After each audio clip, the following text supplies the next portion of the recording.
Visit our website, www.realestatewealthlab.com today to get started. Well, hello, everybody, and welcome to the Real Estate Wealth Lab. We are live, and we're so grateful that you're here. Terry, thanks for turning your camera on. Doug, you and Terry, I think you guys could, if you grew your beards out, you could be the next ZZ Top. I'm just thinking. My house is filled with guitars. We've got, I think, four electric guitars and 2 acoustic guitars. And I'm on the hunt for those of you guitar players out there, Les Paulson Gibson, if I can find one. So anyway, ZZ Top just took me there. Great to have everybody. And put in the chat where you're from. And here's what I want to know. I want to know what the weather's like, because it's officially supposed to be spring, but I live in Brampton right now. It does not feel like spring. It's not cool. Where's everybody from? Beautiful and sunny. Edmonton feels hot. Vincent, that's just wrong, dude. I got to get used to this. Orangeville, yes, Doug, the weather would be nasty because I'm about 40 minutes from where you are. And Langley's, we've got people from Langley, Etobicoke. Michelle is here. Michelle saying hi to Kathy. So wherever Kathy is, hi, Kathy. It's great to have everybody. Listen, we are going to get started. And as we get started, Jennifer, can you start our slide deck for me? Because we have a lot to cover. And if you are joining us for the first time, just know that this is one of the pillars of Real Estate Wealth Lab. It's built around the experience that you have. It's built around bringing community, but it's also built around economic fundamentals. And it's what drives us as real estate investors to invest well and wisely. So welcome. My name is Niran Kulathungam, for those of you who don't know me. And I'm here with the lovely Jennifer Hunt. Jennifer is our Chief Intelligence Officer, and she takes all the things that are complicated and looks weird out there in the economic world and makes it sound easy, simple, and sexy all at the same time. Now, a couple things that I do want from you, what we call the chat rules. I do want you to ask questions. And actually, before we get there, let me not forget the legal disclaimer. Just take a look at it. It just means that we do not provide advice. When you're doing your real estate investing, you need to consult your own lawyers, your own accountants, your own specialists, and just something that we've got to put out there right up front. Now, getting on to more fun stuff. Chat rules. Do ask questions, say hi, engage, share feedback and thoughts, but don't solicit and don't sell. And I'm looking through the room. I think we're going to be okay today. This event is being recorded for your listening privilege, because if you're like me, I do encourage you to write notes because it helps retain things, but there's going to be things you're going to miss. So there's a recording that is in on your portal that you can access. Agenda wise, you're in the introduction part, of course. Right after I step off in a few minutes, Jennifer will take over and she will walk you through what is happening in the world of real estate from a macro level, and we'll start to move down. I don't want to give the good stuff away, but I'm excited because I'm always doing deals and this is the stuff that I need. So this is about Canada and US. After that, we're going to go into Texas, into Houston and Dallas, and we'll close our meeting off. So our plan is to let you go by 9 o'clock, and it'll be 9 o'clock somewhere. Right, Jennifer? So that's right. We have one of the things that we have going for us while we are a young company. What we have is a really wide base of expertise, and we did that on purpose. We have Vincent, who's on the call today with us. He's our Chief Technology Officer. Vincent's given us the Miss Universe wave right there. And we have Yan, our Chief Marketing Officer. Rob, maybe, I don't know whether Rob's on the call yet or not, our Chief Real Estate Strategist. We have Paige, we have Ken, myself, and Richard Dolan the Chief Growth Officer, and of course, Jennifer. Now, one of the things that you can do to stay on top of what we are all up to is just follow us on Instagram. We normally put stuff out on Instagram as to what's going on in our personal heads and in our investment world. So just make sure that take a screenshot of this if you want, but follow us. And if you send me a message that you came to me through REWL, that you're a REWL member, I'll follow you back. Okay. All right, Jennifer, let's bring you in. Let's get this show on the road. All right, let's do this. I feel like my camera's just a little bit on a funky angle though. So there we are. Hopefully that's a bit better. Wonderful. Great to see you all here. Are you ready? Are you ready? Are you ready? Doug, always front row seat for you. Jennifer, sorry, what was that? I just noticed something. Don Rossum's beard can also pass as a trimmed down version of the ZZ Top beard. We chose ZZ Top. Wow, look at Don looking sharp. Terry looking sharp. Everybody, and Doug with your beard. This is fantastic. So I chose that song because I actually chose Texas Sun, and then Paige was like, this is a little bit more fun. So that was Paige's choice for the ZZ Top what was it? The La Grande. I think it may be about a brothel. So my apologies if that's the case, but it is about Texas. So at any rate, we got to have some fun. I just want to say a big acknowledgement to those who are new. So Tammy and Kathy, thank you so much for coming along today. And then we've got Ed and Cole, and I see Ron. I'm curious if your little one is there. So if so, hello, Ron's little one. And Gary and Russell, it's always amazing. Nick, I see you too. Great to have you folks on. So without further ado, because we do have a lot to cover. Anybody noticed anything interesting in the news these days? Nothing? Nah, we should just go have a little nap.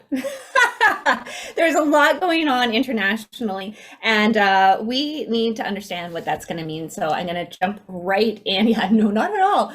All right. So for those of you who are new and joining us for this first time, so for example, Cole or Ed, I mean, maybe you've got these concepts, but I just want to go over them so that we're on the same page. And essentially what we look at is a real estate cycle. But a real estate cycle is just, you've heard of business cycles. That's all it is. It's a business cycle for real estate. And there's three key periods. They have the contraction where it, gets smaller, the stabilization where it goes through a stabilization phase, and then expansion. And one of the cool things that you'll see in just a moment is that we have designed a new way of looking at real estate cycles. So this is how it actually works. You can see that we never know the expansion, contraction, the stabilization period, how long is that duration going to be? And we need to be able to have ways to identify that. And guess what, ladies and gentlemen, with the proprietary real estate cycle formula, we look at a number of indicators and how they operate independently and at a weighted score so that we actually can, it's almost like an accordion. Anyways, so there you go, a little bit of music, if you will. So we've got this sort of accordion style of like, okay, there's three leading indicators that are truly the biggest ones: people, jobs, and GDP. But they don't necessarily always go in that order. And they sometimes have different weights and different fluctuations. And then we look at other indicators, and you'll notice that I haven't included them here because they're in the background that we're looking at, and we want to make sure in terms of copyright, etc. But I will give you a hint. And the one that is never been looked at before is the role of inflation and interest rates. So we look at things a little differently so that we can actually start to look at the impact on the rental market and the real estate markets up to 10 years down the road. So that's pretty cool. A little bit about me. I don't know if I should do this every time, but I feel like for those of you who don't know who I am, it's kind of helpful. So first of all, I am a real estate investor. I've had everything from vacation homes to multifamily apartment buildings for decades now. Okay. I also happen to be a total geek and I love, love, love providing research for individuals. And one of the reasons why is because my master's degree, my thesis was on, it was basically on news. And if news is getting more sensational, and yes, it is, and how that impacts democracy. And now I've gotten to take all of that and apply it to how it affects real estate. So we look in a little bit deeper, and the reasons being is that we want truth, we want democracy, and we want to be able to understand more clearly what's going on. So that's what the Real Estate Intelligence newsletter is all about. That's what the Real Estate Wealth Lab, our research lab, is all about, is, okay, what are the studies? What are the reports? What are the media headlines? And what do they actually mean? But don't always take my word for it. You'll definitely want to continue to do your own research. And I just loved this little meme, like, how dare you question me? I have a master's in media studies. So you're going to see that come up again a little bit later. We got to have fun and play, you know what I mean? Why not? So, especially in these trying times. So what we do is we look at macro Canada and the US at GDP. Oh, thanks, Michelle. The best newsletter ever. Well, thank you. So we look at macroeconomics and those leading indicators, and then we're going to look at the rental markets, and then we're going to look at the property markets for the US and Canada. And then, as Niran mentioned, we're going to go into the good old South. We're going to go to Texas today for our market analysis. So I'm going to be brief. Oh, by the way, I'd like to mention something, is that there's what I've done is I've added a lot of extra research in here that I'm going to go by very quickly, because some of it you don't actually need, like we just kind of have to talk about some of the high level things, and I want to allow for some space, but you'll have, so if I go through something quickly, I'm keeping it in here so that you can go back and reference it. And that's for all of the sections. So I might be skipping by something quickly, but I just want to make sure that when you have it in your member portal, you have it in the slides so you can go and you can extract it. But I may have already made the point, is what I'm getting at. So if I skip through something quickly, that's why. So in terms of GDP, we want to look at this leading economic indicator, GDP, what's going on in Canada and the United States. And so you'll see, obviously, in 2020, the government restrictions imposed due to the pandemic, we dropped off a cliff. So Canada was worse off than the United States. 2021, it remains a forecast until all the numbers kind of like truly get finalized, but still, it was up. However, you'll want to know that we look not just at GDP, we look at net GDP. So if you see a minus 5.2 and a 4.6 growth, that means Canada's GDP isn't truly actually in the growth section, okay? Now we've got good momentum, but however, the US minus 3.4, 5.7, the delta is favorable for growth. So that's good. So the US is definitely surpassing Canada in terms of its recovery, but it also wasn't impacted as much. Now, then we look at 2022 and 2023. So 4.3% growth on 2021. Now we're getting into the green. Now we're getting into the good stuff for the long-term trajectory. So all of this is very good news. And then you'll notice in 2023, and by the way, this is just one bank and their GDP forecast. And I've got a couple others later, and you can start to see sort of trends and who's maybe more biased in terms of favorable and who may be a little bit more conservative in their forecast. But no big whoop. We're seeing that overall, this nice, good, solid momentum for the future. And of course, this is important because it's a leading economic indicator, and that means that it impacts our rental markets. Rents go up when GDP goes up, and so do property markets somewhere between 1 to 10 years later. Jennifer? Yes, Niran? I'm just going to interject something because I'm Sure. aware that we have some new people in our group. Could you take like 30 seconds and explain what you mean by net GDP as opposed to real GDP? Yeah, for sure. Thank you. What you need to know, thanks. Okay, so net GDP is where, okay, let me actually say it differently. So when you look at these GDP things, these stats, it'll go, oh, okay, well, 2021, that we were thinking that we got 4.6 percentage change. So that's a good number, but because it's a percentage change, it actually doesn't reflect like the full you got to do a delta. You have to actually look at the variance, and it's where it nets out. That's the important part, because it's like if you're doing, let's say you get like a minus 20% on something, like something just tanked, and you get like an 18% growth or something. It's not getting you out of the hole, because you're down. And that's exactly what we're showing here. So we still need to get a little bit more economic activity in order to get out of the hole. So and this is where the headlines, thanks Niran, because the headlines often will say 4.6% growth, and they'll shout it like that, like this is amazing. It's like, actually, if you do the math, not quite amazing yet, but definitely in the right direction. And that's the challenge with percentages, just generally statistically speaking. So for example, let's say, well, you know what, I don't think I need more examples, but if you want to learn more about that, please feel free to give us a shout at info@realestatewealthlab.com, and I'll answer any questions a little bit more deeply. Good? Okay. So this is kind of some more statistics that I don't know that we need to go into much detail. What we need to know is the trajectory is on the right sort of movement. But what we can say about the U.S. is that it is still and currently remains the largest economy in the world so far. So that's interesting. There are definitely projections of other countries taking over and surpassing the U.S., but the forecasts are not showing that immediately, and that the U.S. is still going to be a very, very big economy for the long term.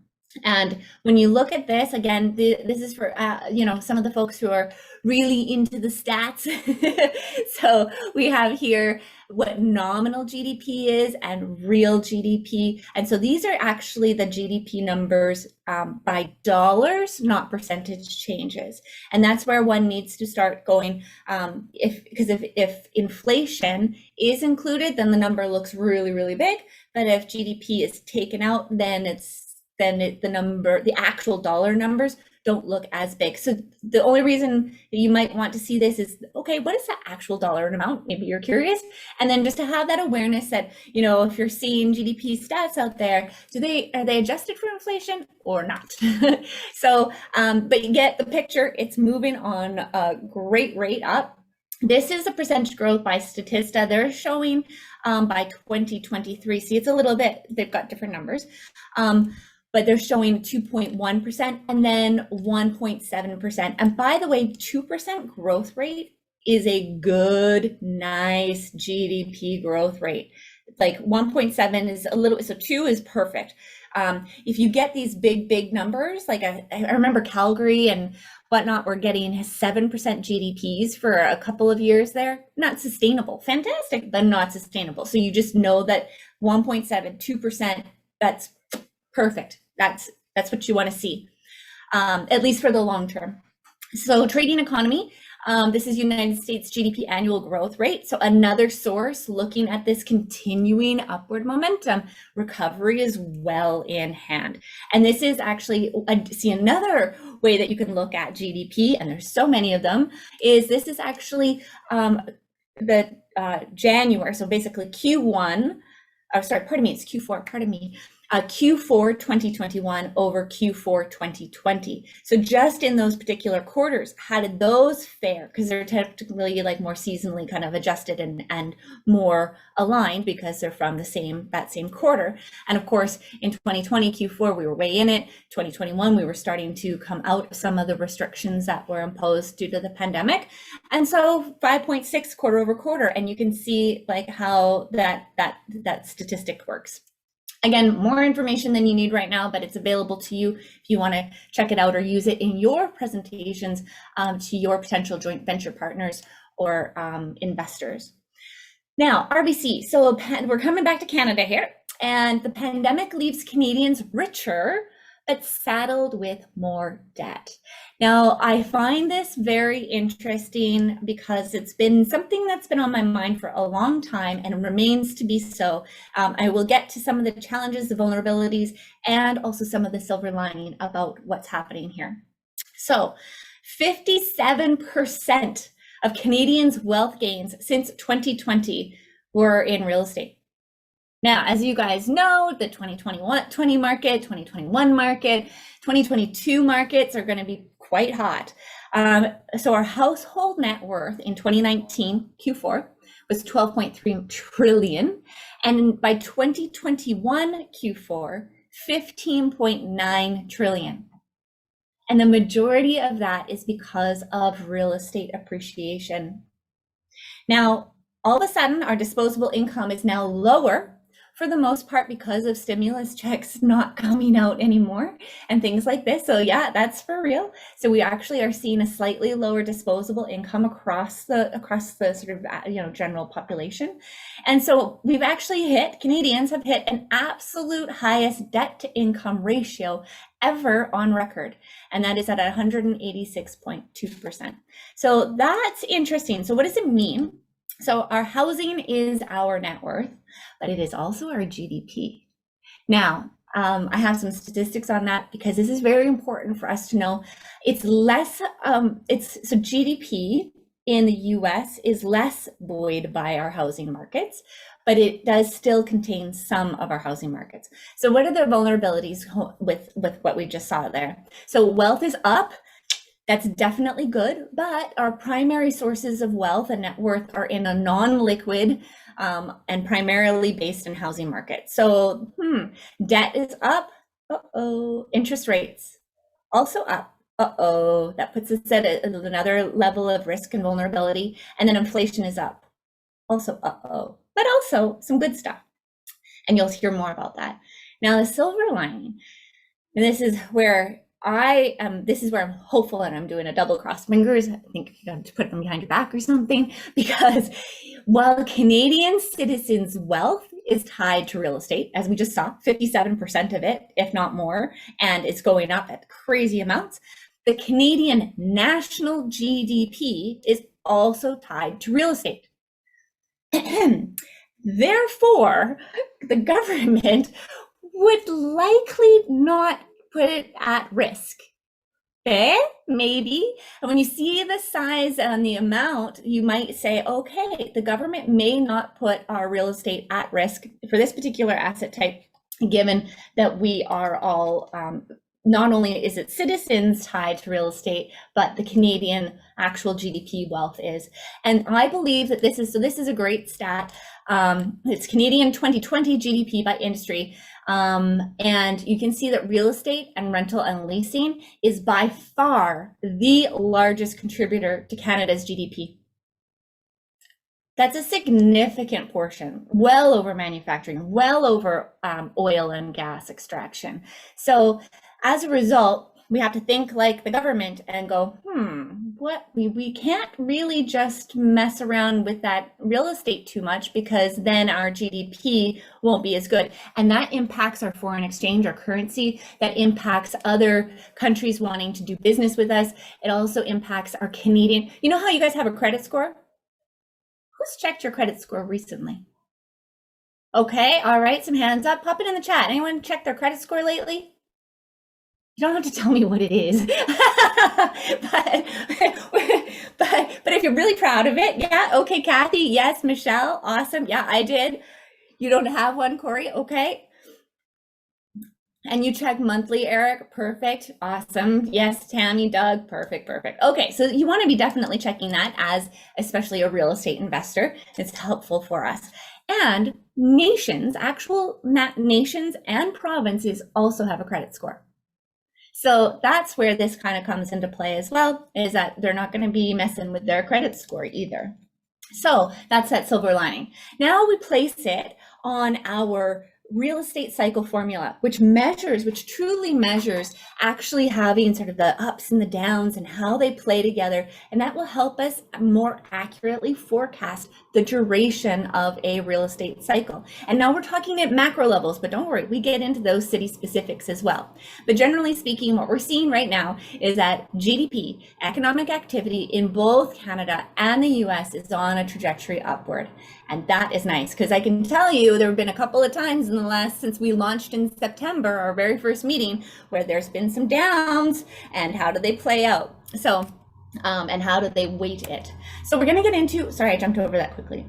We're going to get into jobs now. So we look at the jobs at both US and Canada. And in the US, job openings were at 11.3 million in January.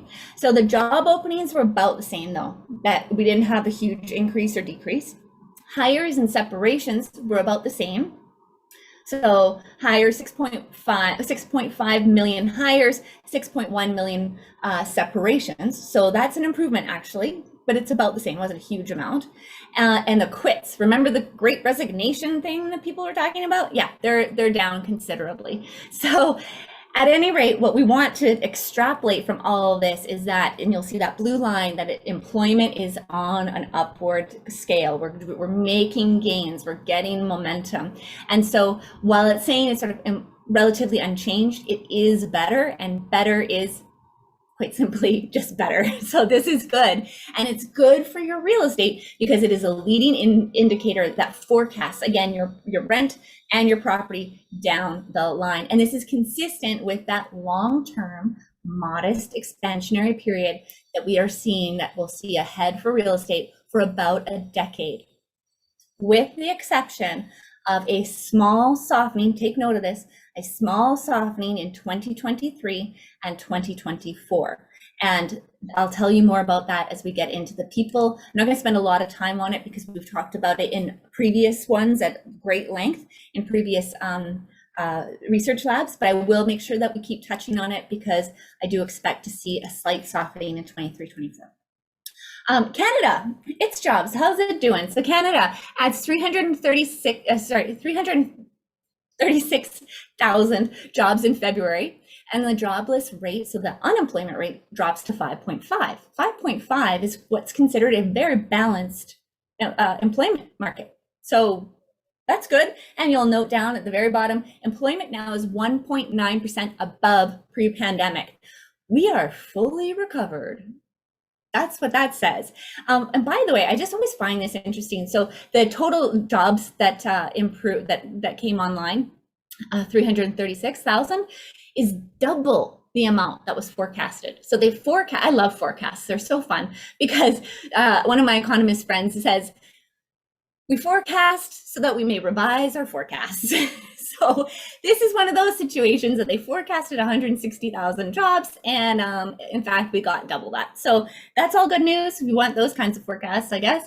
But that's why we look at multiple sources, by the way, ladies and gentlemen. So what it means. So the bad news, though, yeah, bad news. What, Hunt? Yes. So because the U.S. economy, jobs and the Canadian jobs are higher, it could actually spur faster and higher interest rate increases because the Federal Reserve and the Bank of Canada, our central banking systems, might go, okay, there's jobs out there, there's less of a recession, the population can withstand those interest rates increases. So that's something to pay attention to. The bad news also is that global unrest, I will be talking more about the international crises that's going on right now, could also impact some of these positive gains in terms of affecting our employment, possibly. They might even increase it, but it's just something to be mindful of.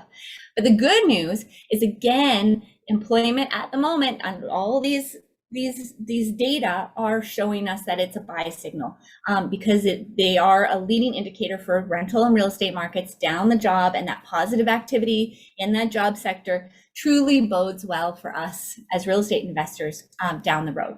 So now we plant that onto or plot it, I suppose, onto our real estate cycle formula, and you can see we've got America and Canada, double arrows from GDP to jobs moving in the right direction. And what these do is they predict and forecast that the rental and the property markets down the road, about one year for rental markets and 2 years for property markets.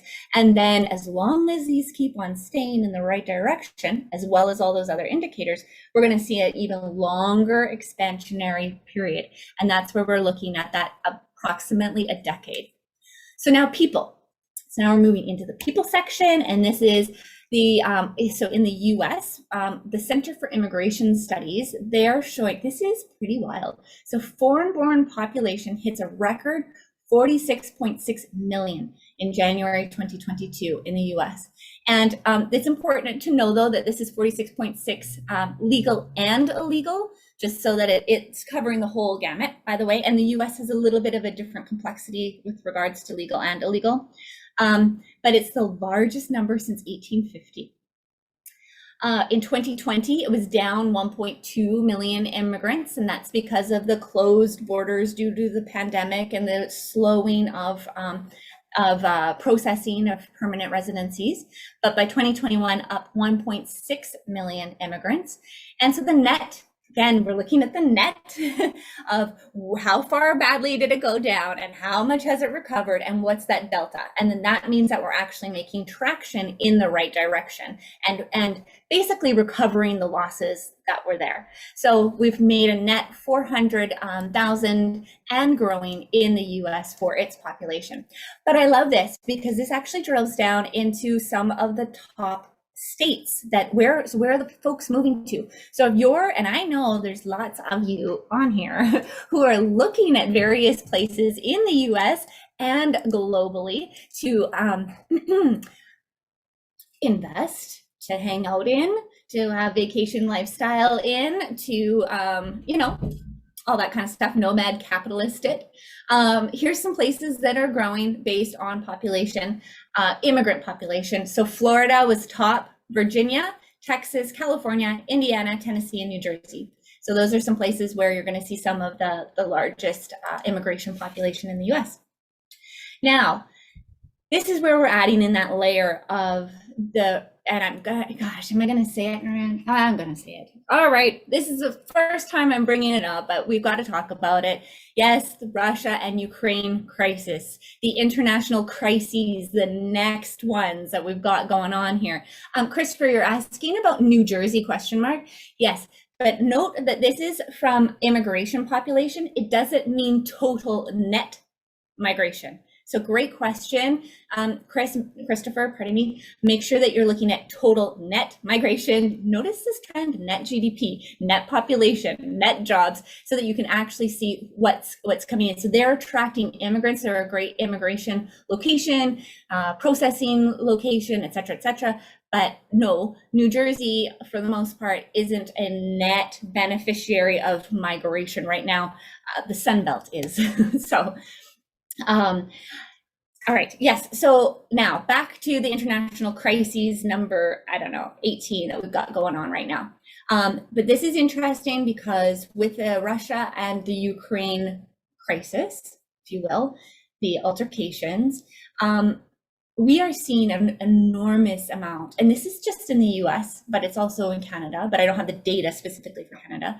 But before the war, thousands were fleeing Russia for the US, and also the Ukrainian numbers are in here too, hundreds. And then now we've got a crazy increase. So Russians crossing the border, into the US, without authorization. In 2021, that was 4,100, which is 9 times more than 2020. And in 2022 already, we've got 6,420. This is without papers, without authorization. Ukrainians, kind of a similar story, though smaller numbers, but 646 for all of 2021 and 1,000 already in 2022. Yeah, Vincent, shocking. That's so we've got to be really prepared for that. And then for those of you who are considering relocation and considering moving elsewhere, or considering going into the US or having some form of visa, immigration, et cetera, guess what? I know that these are without authorization. However, there's still individuals who do need to get processed. There's the ones who are legally trying to come in, refugee status. What's the one in Canada? I think it's called, it's not asylum, it's called humanitarian conditions or something like that.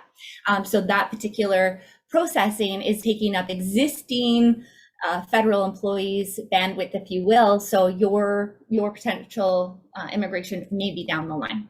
So then this is the only picture that I'm including, I think, of particular situation in Russia and Ukraine. And the reason I chose this is because I believe in love, not war.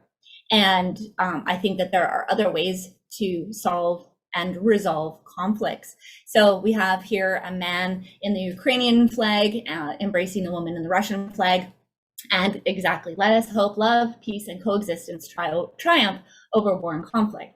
However, the reality is that we've got some conflicts going on, and that is going to we can expect an increase in refugees. Yeah, we can definitely expect that. Yeah, thank you. Humanitarian and compassionate grounds, Vincent, thanks. So adding to the already increasing immigration, these are going to be additional, additional challenges for the various immigration processing departments in Canada and the US. But let's step back from that. And now we're going to also look at it from the perspective of our real estate investor hats. And this is 100% going to put even more immediate pressure. Like, this is happening now. So additional upward pressure on rents and property values. These individuals are literally fleeing from their countries and need homes to stay in. My very first job was not my first job was like picking vegetables and working as a cowgirl. Okay, but like my first office job, I worked at a not-for-profit society, and my very first individuals that I helped was a refugee family from Kosovo during the 1999. Oh my gosh, I'm that old. The 1999 Yugoslavian various altercations there, and the family got they got separated. And so one of them, the dad had to stay in Kosovo, the mom and the child got out to the Ukraine. And then he got refugee status in Canada, but she was stuck in the Ukraine. So my first job was to petition the Canadian government to actually reunite this family. This is happening now. So we have to have a whole nother layer of compassion as well when we consider, what's going to be coming and who we can help, who and how we can help as potential compassionate, business-oriented rental housing providers. All right, so the week, this is why Canada's new immigration plan matters for America. So now I'm stepping back away from the immediate, and we're looking a little bit higher, sort of longer term. And Canada's new immigration targets are the highest in 100 years. Like, they're high, 1.3 million in 3 years. So that's a lot of individuals coming in, and it's actually greater than 1% of the country's population per year. Wow. Okay, so now how do we do that? I'm not sure, but here we go. This is what's interesting for the US, because America, the south of the border, is actually in a very similar demographic and economic challenge because of aging. And I've got it in here, I think, more statistics on the aging population, the changes of demographics, the lack of natural birth rate, etc. So the US is doing the same thing, but Canada's going for it. It's like, race is on, we're putting pressure on, we're attracting, we're advertising. And this is anyways. So we're back to real estate investors is, Chris, do we ever find out of the many refugees we bring in, what percentage and how many leave? I don't know. I can tell you that the family that I repatriated to Canada have never left, and they've become extraordinarily productive members of society. In fact, I thought the daughter for sure should run for prime minister because she would do a great job. But I don't know that stat. I can certainly look into it. So immigration, again, back to our real estate hats, it puts upward pressure on rental and property prices. And, that can help support economic activity, lifting our businesses as well. Immigration, those who are allowed to work, they're putting that in, if they can work, they're gonna work and help our economic activity. So that's a good sign. These are buy signals. Now, that immigration hasn't come in yet, but those are the plans. So we need to watch for that to actually materialize. Now, this is I've never seen pigeon written down before, I personally, but in researching for today's research lab, I came across some advertising, not just in Pidgin, but in other languages. And it's not necessarily, oh, here's an ad, but media attention like this of Canada is welcoming 1.3 million immigrants in the next 3 years. Like we, you know, our country, Canada, is open, so bring it. And I think that this is really interesting because multiple continents, countries, languages are being communicated that, hey, Canada is open. Tammy, stats would also be dependent on if they are working, educated immigrants or refugees not working. 100%, Tammy, yeah, we would look at, certainly, I mean, and some refugees have to just kind of, they've already got some great, you know, economic activity behind them and whatnot. And it's just a matter of, you know, fleeing a situation means that they could have plenty of education and be wonderful contributors to society. It's just that they're under those, exactly, Zoria, many well-educated refugees, 100%. That's what I'm trying to say, just not so eloquently. So it's just a matter of getting them settled, and then they can be a great resource for our economic activity. So the real estate cycle formula, when we put the population on as well, it's up. It's up for the US, it's up for Canada. I don't know if I included then these statistics for the US. So while I did say that the US, the race is on, there have been a number of publications that are really, like, and some high-end publications that are asking for reform to the US immigration process so that they can have more immigrants come in. By order of magnitude, though, it's like greater than 1% of Canada's population, sort of like the 400 and, you know, like 1.3 million, okay, well, whatever. But the US, while it's a lower percentage, it's still 1.2 million like a year. So, you know, there's that to contend with. Again, percentages can be sometimes misleading. Now, inflation. So for those of you who are new, I really, really encourage you to please check out some, especially if you haven't been in your member portal yet, please go into your member portal. And specifically, I would like for you to look at the research lab from January 26th. Yeah, it's a little long, okay? But we've got it timestamped so that you can go straight to the parts that are, like, it's actually got sort of table of contents, if you will. And I'd like you to go to this section on inflation and where I talk about Milton Friedman and how inflation actually works. It's very, very important because you're going to see me actually lose my mind in just a moment. But before we do that, who knows what this is? Type it in the chat.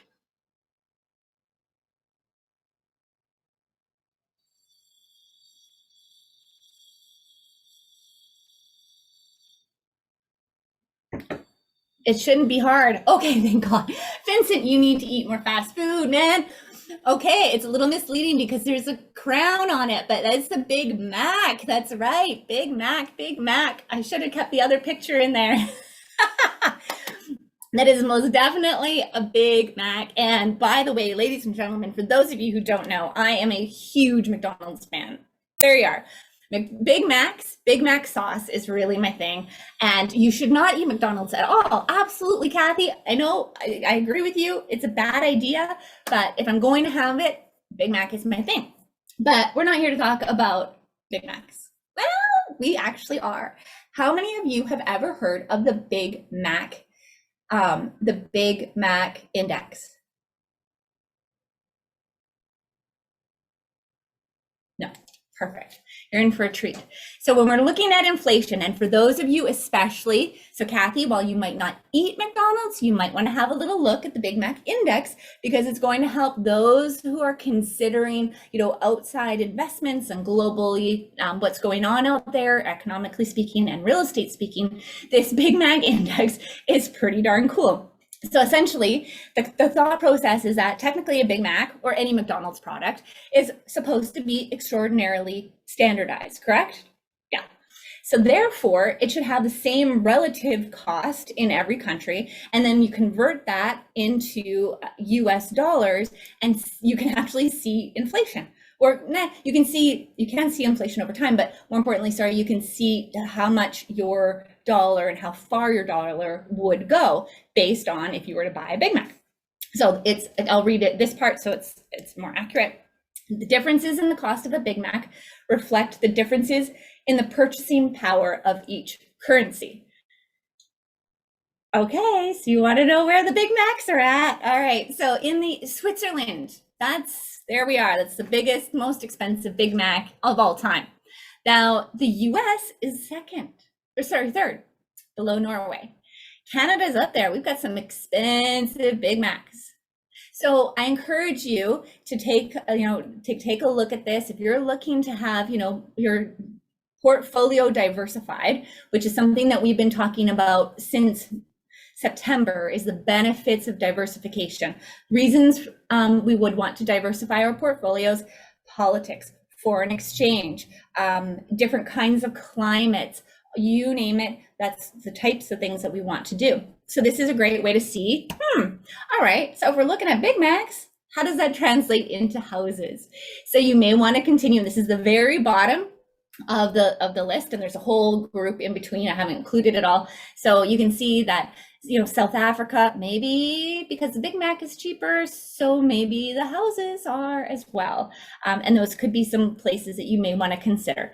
These are, you'll also want to take in political climate, taxes, ease of doing business, all those other things. But there you are. So ladies and gentlemen, that was your Big Mac index. All right.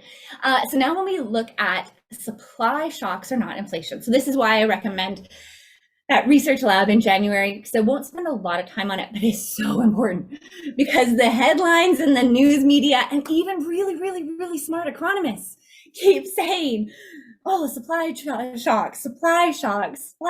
Oh, Michelle, everything tastes better at Hawaii, right?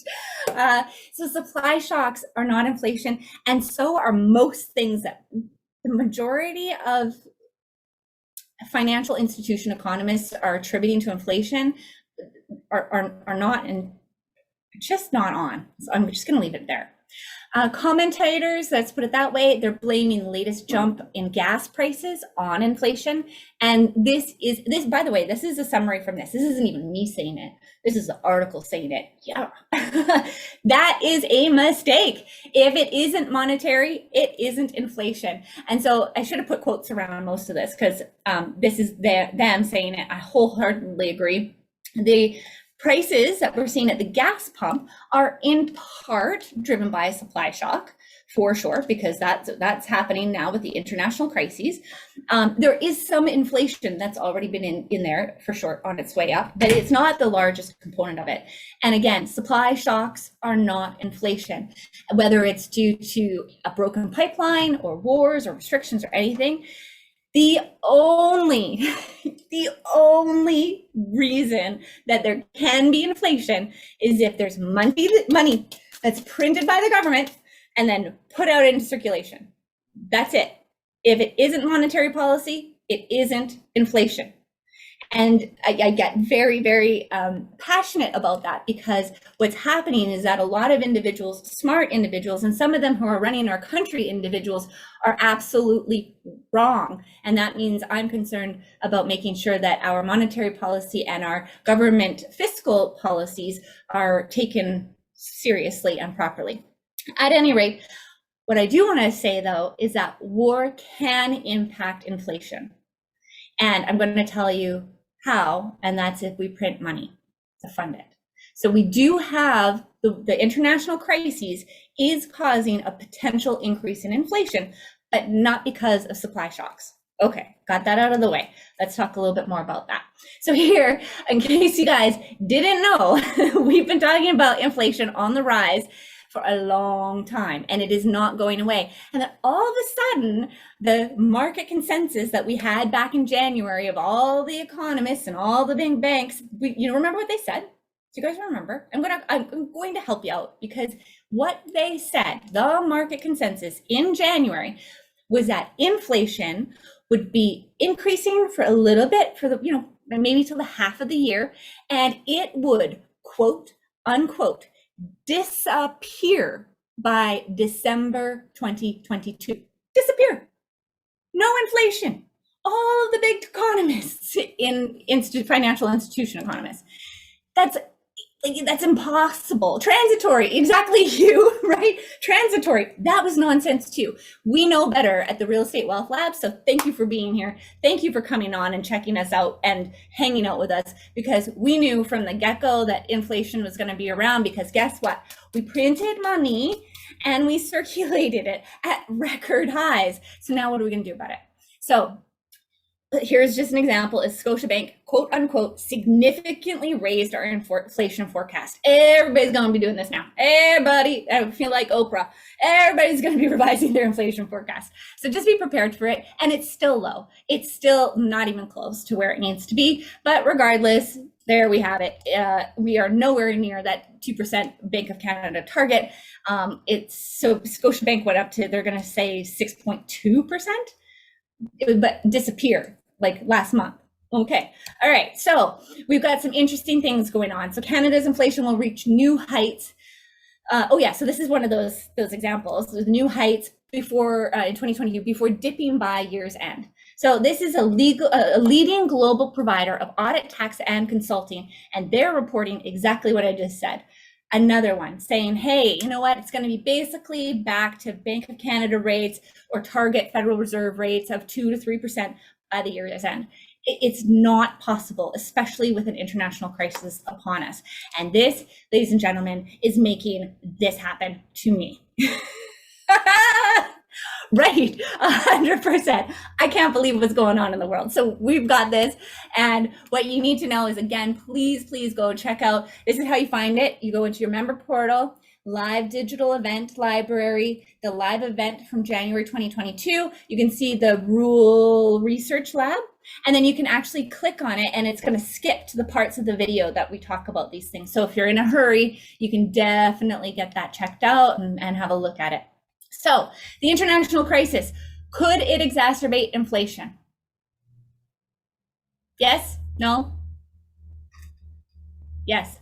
So if the Canadian and the US governments print money to pay for it, and do you think they will? And I actually asked that question. Please pop it in the chat. Do you think that the US and Canada are printing money to fund their involvement with Russia and Ukraine? Tammy's absolutely. Vincent's yes. Who else? 100%. Sharon, yes. They seem to print money for everything, Michelle. Hugh, yeah, exactly. They have money trees. Yeah, and remember, this money is ours. It's ours as taxpayers, and it's not actually money, it's debt. And that debt leads to inflation. And we sold the gold, SM. Oh, great to see you, SM.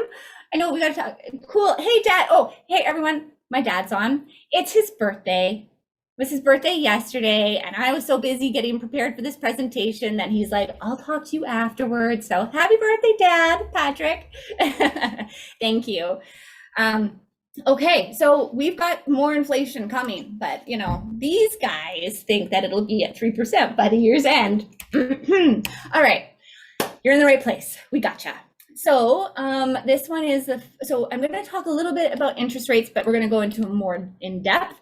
But what I want to talk about here is that the Fed, so this is in the US and it'll be Canada as well, are considering raising interest rates regardless of what's going on in terms of the impact of the Russian-Ukrainian war. So the interest rates that are to rise amid low employment, amid inflation at a 40-year high, and amid a war impact. Okay, so this is interesting. So again, coming back to inflation, it's caused by printing and circulating money. That's it. It's especially important when the economic productivity is low. That's when we really, like, it's one thing if like economic activity is like, whoa, going great, and then you print some money and you circulate it. No, we had printing and circulating money when economic activity was an all-time low due to pandemic restrictions. And that's when you get major inflation, and that's where you get a recession. One of the only ways out of inflation is through interest rates and experiencing some form of further unemployment, unfortunately. But that's it. So now we've got the war supporting that, more printing, more spending due to this new international crisis. And so it is going to be here for even longer than most are letting on. So now we have inflation. Now we have turbulent times multiple international crises. We're not out of the pandemic yet. I don't care what they say, but pandemic, we ain't out of it yet. There's more turbulent times ahead. We've got the international crisis. These are double buy signals. And this, ladies and gentlemen, what would it be without a self-quote? So thanks to the marketing team for putting this together. What you need to know is inflation is here for a lot longer than most are letting on. It is a buy hold signal, as real estate is one of the most stable assets during turbulent times and one of the best performers in inflationary times, typically outpacing inflation. We are in both turbulent and inflationary times. Double buy signals, kind of like a double Big Mac. Just put it together. All right, so now moving along, but how dare you question me? I have a master's in media studies. You don't have to take my word for it. Follow the smart money. So assuming all that research and whatnot from the January research lab is indeed the case. Hugh, you're talking about stagflation from the 70s. Yes, I think that stagflation is actually now more likely on the radar, by the way. At any rate, so let's follow the smart money, shall we? So it's one thing to have the research, but let's see what other people who with the big bucks is doing. Okay, all right, what are they doing? So I decided to check out this, Blackstone. Who's heard of it? Yeah, anyone? Okay, cool. Yes, perfect. Okay, cool. So Blackstone actually is the largest private equity firm in the world. And I wanted to show you a picture. So this is the top 25 largest private equity firms. And at the very, very top here, I've zoomed in a little bit, is the Blackstone Group. Nearly 96 billion bucks. Okay, so what the heck? I said follow the smart money, and this is the biggest one. Guess what they're doing? And I know you already guessed it. Yeah, they're expanding further into rental housing in the United States and arguably Canada, but this particular headline said United States. So they are acquiring $6 billion REIT. And why? Quote unquote, as it seeks a hedge against inflation. So I know I keep coming back to this, but I really, really mean it. This is the time to be acquiring, to be holding, and to be bracing for inflation. And real estate, thankfully, is one of the best ways to do that. So now I'm switching gears to the interest rate. And this is just more, you probably already knew this, but you got to know it. Make sure I do the diligence here. So the Bank of Canada interest rate announcement, March 2nd, it did go up after years of absolutely no increases, which is incredible, but this is as expected. We expect this, don't panic. But here's some questions. So here, we're seeing it, it's on the rise now, but how much and for how long? And I'm going to show you in just a moment some projections on what that could look like. Same thing in the US, mortgage rates are on the rise. Again, as expected, don't panic. Here they are for if you're looking for your specific amounts for 30-year, 15-year. For those of you who are wanting to learn more about cross-border and investing in the US in particular, you're in the right spot. We have a ton of expertise in US real estate investing, and I know many of you are asking for that. We will be doing way more how-tos on how to invest in the US. What kind of financial help can you get? How do you qualify for a mortgage? You name it, all that. But just a little tip while we're working on that for you is that an ARM, they call it an ARM. This is where we're going to get that glossary in place for us because they do have similar language but different. So one of their mortgage products is an ARM, which is an adjustable rate mortgage loan. And basically what that means is that it's kind of like our variable rate, but it's a little bit different insofar as it is fixed for the first 5 years and then it changes. Or you can see 7-to-1, 10-to-1, so you can fix them for a period of time. Okay, that's real estate. Thanks. Yeah, that's right, Vincent. So Scotiabank interest rate forecast, and I thought that this was a really good table. This is their forecast through 2023. So where we are now, this is 2020. Where we are in 2021, starting to go up. By the end of the year, so 2022, we would be at 2.5, and then for 2023 at 3% in Canada. So given that we had, how many years? I should have that number. I mean, when was the last time we went up? I think we've been flat since like 2017, 2018. I think it's been that long, even longer. So at any rate, so these are considerable increases for sure. But again, remember what I said about Canada's economy being so dependent on real estate, like upwards of 13-14% dependent in terms of its GDP. And then the citizenship with the highest household debt ratio ever, and with 57% of Canadians' wealth in real estate. They're not, I believe that there is a level of sanity that still exists in government. And I hope that they will do the right thing, the responsible thing to ensure that real estate maintains a certain level, like it doesn't fall off a cliff, and they don't over increase interest rates. And we will need to check that out. Tammy is asking, do they use a stress test in the US? They wouldn't call it a stress test. And I think it's done by bank. I don't think there's some macro level like policy that requires that, to my knowledge. But they certainly do make sure that, no, I don't think they do actually, the stress test. I don't know. We'll find out. We're gonna get some mortgage brokers on who will be able to help us out with that for sure. Okay. This might look a little bit busy, but bear with me. I'm hoping for those of you who are more visual instead of just the words and the talking, that maybe this will help sort of put it into context. Is that we've got crisis after crisis. So the first crisis is, as you can see, the pandemic, the coronavirus, plus printing money equals debt. Then we get the Ukraine and Russia crisis, plus printing money equals debt. And the net result in this case is inflation and increased interest. Those are the two outcomes. Then we're going to have a revision of forecasts, and then it's going to be a rinse and repeat. Thank you. Okay. And Julius, you're saying the Fed publishes stress testing scenarios for banks to perform stress tests. Yeah.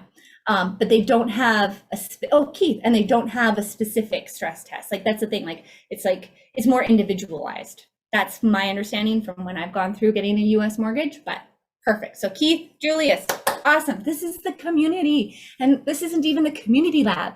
So come check us out for that. There's some great people here, always trying to help. So now, what does this also mean? General formula, I don't need to go over this, but if you're wanting to know what interest rates mean to your wallet, here's a general formula. Here's how to apply it, or call some of your trusted, amazing mortgage brokers, Keith, Udi, other folks that to have them do the math. But as you can see, it starts to go up if it's 0.8% points on 700,000 mortgage, it's $280 per month more. Now, something else that is interesting in the US is that American mortgages are different, and they actually go for a lot longer. So you can get a 30-year and it'll be fixed for 30 years. Not like in Canada where you have a 30-year term, but your rate changes even if it's a 30-year amortization. Whereas in the US, you can get mortgages, and if you never move or change that mortgage, guess what? Interest rates don't matter. What a concept. I know, another mind-blowing little nugget there. Okay, so now what do you want, variable or fixed? Again, this is more for your information to consider, but if you're freaking out about what you need to do now, I wouldn't really worry about it too much at this point, because again, I think they have to go fairly slowly, but we are going to be seeing another 25 basis point increases and getting upwards of that 3% in the next couple of years. So you may want to consider that, but please make sure that when you're talking about variable, you have an option with variable that you can typically break your mortgage without a major penalty. That's what's one of the best parts of having a variable mortgage. Whereas fixed, it's a long-term plan, you can sleep at night, all of those things. But what I would really like to do, Carlos, thank you so much. Look forward to seeing you again, Carlos. So what you need to know is make sure that you have a plan for your property, and it really depends. Okay, so rental market, very briefly, CMHC came out with their annual report. It is in depth. It's 175 pages. I am not summarizing that for you here. There is a link in your real estate intelligence newsletter that was sent out today. So you've got the link, and the best way to use that, so how you can look at it, really a couple of hints. The focus is on purpose-built rentals. So, okay, that's cool. And it's kind of useful, but most rental supply is actually mom and pop types. In fact, about 70%, if not more, of our rental housing is provided by non-purpose-built rentals, basically. So, take her with a grain of salt, I guess, is all I gotta say on that.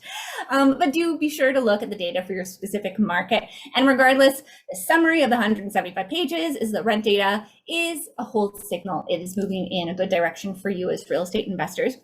And then one of my favorite, I love Pew Research. Like, these guys I like them. Anyway, so some key facts about housing affordability. This just came out today, hot off the press. And this is about an in-depth analysis for the US rental as well as property markets. So a couple of nuggets here is that in 2020, 46% of American renters spent 30% of income on rent, and 23% spent 50% of their income on rent. So in terms of affordability, that is a challenge. That is definitely a challenge. And US renters' average rent rose over 18%. I've seen stats somewhere between 15 to 18%, so that's in alignment with that. And again, outpacing inflation. So again, as a rental housing provider, you're seeing, okay, rents are going up faster than inflation. And that's one of the reasons why we say buy real estate during inflationary times, because the rent goes up and the property goes up. Now, the property market in Canada, this kind of applies to the US as well, even though it's a case study. This is what happens to home prices when supply hits a 30-year low. Well, that's on both sides of the border. Canada and the US are experiencing very, very tight supply constraints, and they've been in the making for a long time. However, this is a bit of a case study just on Ontario in January this year, and at a population of 14.9 million, there were 9,434 homes for sale in the entire province. I'm laughing because that is crazy in terms of tight supply. So when we look at supply, ladies and gentlemen, we're not looking at just building, we're actually looking at also listings. So if it's being sold, that considers supply, but also building supply and housing starts are another layer to it. And this is with regard to what's available. So that's a variance of 71% less available of a 10-year average. Like, this is a North American problem.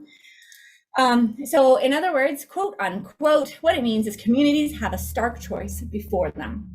Build now or suffer later.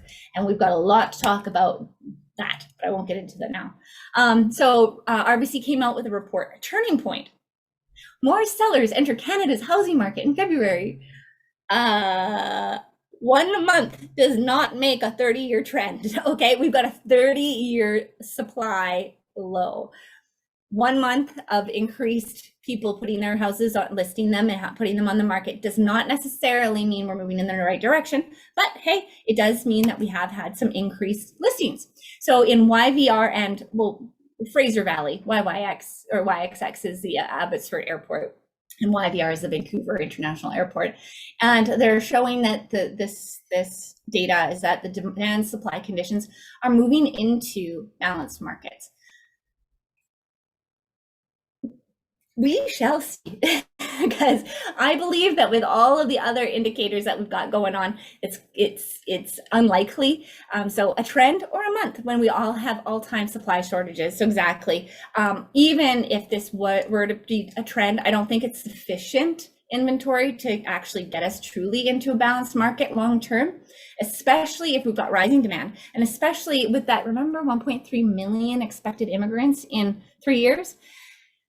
And guess where they go? Vancouver and Toronto, as well as a couple other places. So I'm not so sure. Again, with those other indicators putting upward pressure on prices, inflation, economic activity, population, jobs, etc. we'll see, but maybe there'll be a shortened period of a little bit of a window in 2023 and 2024 where it may just be a slightly more balanced market. And Niran's very good at getting me to say this properly. Is when I say softening, it does not mean off the cliff. It just means that you're going to actually maybe be able to get an offer in on a property without 10 other people having to do the same thing. Kathy, you're asking, do you think that part of that is traditionally people have put their homes in the spring market, on the market in the spring? Yeah, they should for sure. That will happen. That will tend to happen. But do I think that that's the reason for this particular? I mean, it's just that there's probably, I don't know, man. I mean, maybe, and it should be seasonally adjusted. So that, see, it is. Yeah, see, it's seasonally adjusted. So it shouldn't matter. That's why I was, yeah. So it shouldn't matter because it should be seasonally adjusted. But maybe. Okay, hope that helps. All right, so then coming to Canada and the US, housing crisis will not be solved by building more of the same. And I love this article because we need to be looking at so many different kinds of solutions, including different zoning, different permits, et cetera, and we need to look at different things. So housing alternatives are needed, co-op housing, there's all kinds of different things. And this article is great for looking at alternatives. Of course, density and zoning. If you haven't checked out the model, maybe I'll bring that at our next research lab. It's very important. It's hugely helpful. And I think it could be a massive, easy, implementable success and solution that would support real estate investors and renters immediately. Permitting processes, short-term rental bylaws, house hacking, co-living, co-op arrangements, all these kinds of things can help get more inventory into the market and help real estate owners and rental housing providers make money as well. Like, it's just a win-win solution. But the key thing is how to do this is to decrease barriers, remove barriers to develop, to increase density, to just rent out. Stop putting in policies that say you can't rent your house for this, or you can't do short-term rentals here, or bylaws that suggest this. These things need to go away in order, and this isn't political, by the way, because this is policies. These are the policies that help real estate providers, whatever fence you're on. Now, when it comes to fast or slow, pop it in the chat. Governments, fast or slow? And you're welcome, Kathy, about the seasonal adjustment. Slow, that's a capital with exclamation mark, says Hugh, for slow. Exactly. So there's a quote by Narendra Modi. Government systems suffer from two weaknesses. They are complex and they are slow. We need to change this. Our systems need to be made sharp, effective, fast, flexible. This requires simplification of processes and having trust in citizens. This needs a policy-driven state, not a politics-driven state, is what I was referring to earlier. And so Jennifer Hunt's self-quote is, therefore, long-term low supply and record demand mean upward pressure on rental and property markets. Since nothing is likely to change overnight, lack of supply is a strong buy signal on its own merit, notwithstanding those other indicators. Julius, fast to make speeches, slow to act. There you go. Exactly. So what it means is home prices really have nowhere to go but up. And on top of the supply demand issue, there's the inflation issue. And so we're just going to see them continue to rise for the long term over the decade. And again, this is my final thought here, is you really need to consider the times we're in, turbulent and inflationary, and real estate does outperform in both of those particular categories. Now, this is what I encourage you to do. Is when the next crazy media disruption threatens, breathe like this little kitty. Maybe turn off the TV.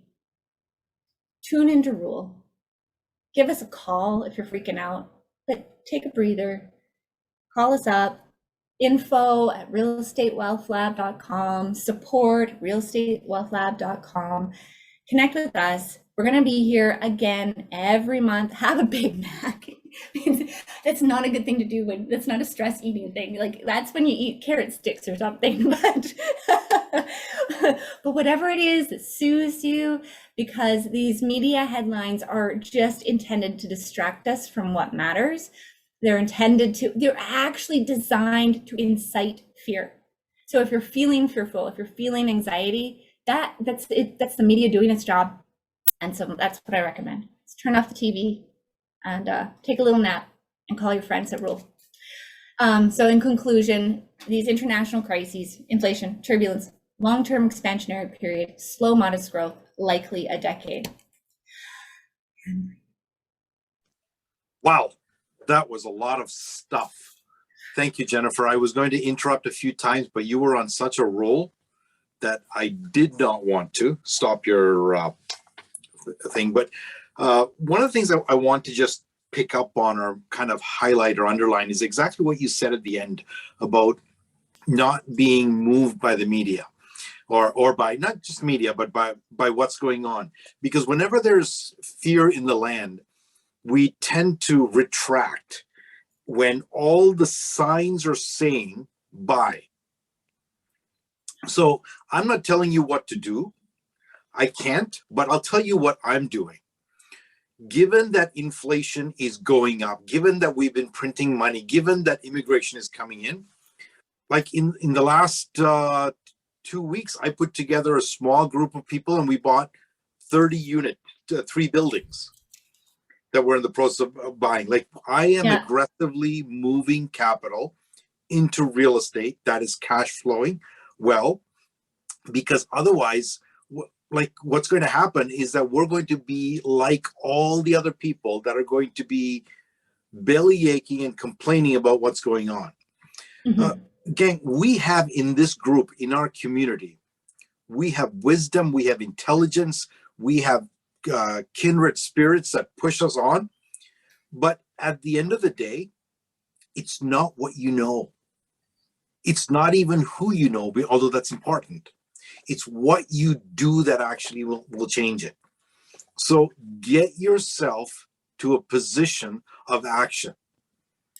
If your real estate portfolio, like whatever you're trying to do, I'm using real estate because that's the game I play.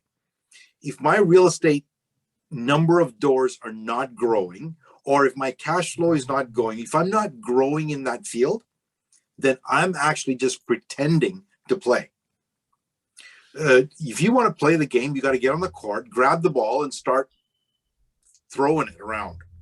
So I'd really, really encourage you just to stop, breathe, give us a call, and let us help you just walk through the process of figuring out what's going on in your life, where you need to go, and provide you with the how of what we do.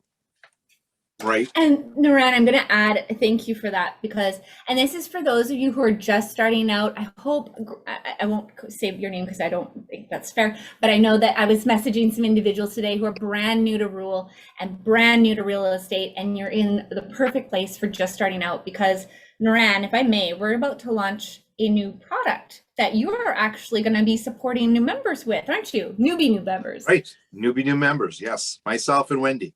Yes. So we've got that coming up. And in addition, whether you're starting, whether you're scaling, or whether you're seceding, and what I mean by that is exiting, we have pathways that can help you, and actually even help you to determine where you are, because sometimes you got to know where you are in order to know where you're going. And so that's fantastic. I just wanted to remind people, like, you're in the right spot, even if this felt like, what are you talking about? It's over my head. This is the type of thing, when you say, for investors who have been around for a while, you still need this information, huh? Still need the information and still keep growing. Jennifer, if you can throw the next slide, I just want to take, while you grab your drink of water and your breath, I just want to run through a couple of things for those of you who are new. Within our REWL community, you're going to get weekly reports on what's going on. We want you to stay current because we are in the game, playing the game in real time. And as a result, we need the information that we're sharing with you. You will have expert commentary. You will have known today that we're looking at macro market trends. We have live digital events. We have specific market analysis and mastermind groups. It's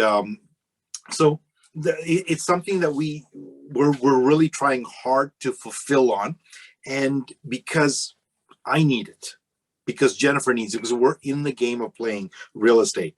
On your portal, you're also going to find real estate intelligence newsletter, articles, city-specific market analysis. So go in there, take a look, poke around, and if you get stuck, just send us a message and we'll get you unstuck. A couple things about our events. Our events generally run every Wednesday night. And it's usually the second Wednesday of every month, the third Wednesday of every month, and the fourth Wednesday of every month. Now, April is kind of weird because we got 5 Wednesdays. So April 13th is the first event, Market Leaders Lab event. And then the Community Lab event will be on April 20th. And the Research Lab event will be April 27th. Now, if you are not a member, here's what I'd encourage you to do.